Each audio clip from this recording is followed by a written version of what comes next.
წაბლანის ტრაგედიიდან 24 წელი გავიდა დღეს თარიღთან დაკავშირებით მთავრობის თავმჯდომარე ხულოში იმყოფებოდა ტრაგედიას რეგიონის ეკოლოგები იხსენებენ. ეკოლოგი მამუკა ფუტკარაძე ამბობს, რომ რეგიონში პრობლემური ტერიტორიები კვლავ არსებობს, თუმცა კრიტიკული მდგომარეობა აღარ არის. საშიშ ზონებად ფუტკარაძე თხილვანას და ბაკი-ბაკოს ტერიტორიებს ასახელებს, მათთან მიმართებაში კონკრეტული რეკომენდაციებია შემუშავებული. მიმდინარე წელს გარემოს დაცვის სამმართველოში სულ 1300 განაცხადია შესული, რომელთაც ჯანდაცვის სამინისტრო აჭარის მთავრობასთან ერთად განიხილავს. მამუკა ფუტკარაძის ინფორმაციით, ბოლო მიწისძვრის შედეგად რეგიონში მდგომარეობა დამძიმდა. თემის დეტალები მაცნეს მთავარ გამოშვებაში.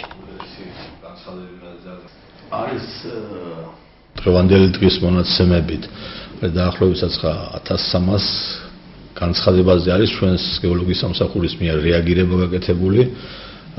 ყველა გადაგზავნილია შესაბამის მუნიციპალიტეტებში, დასკვნებში მითითებულია ის რეკომენდაციები, რაც აუცილებელია. 2005 წელს დეტალური საინჟინრო გეოლოგიური კვლევა ჩატარებული და აჩვენა ლაბორატორიულ დეტალურმა კვლევებმა, რომ ყოველთვის არის საშიშროების რისკი იმისა, რომ ეს თხილვანა არ არის რა მყარი გრუნტს არ წარმოადგენს და მოსალოდნელია ყოველ წუთში განვითარდეს გეოლოგიური პროცესები.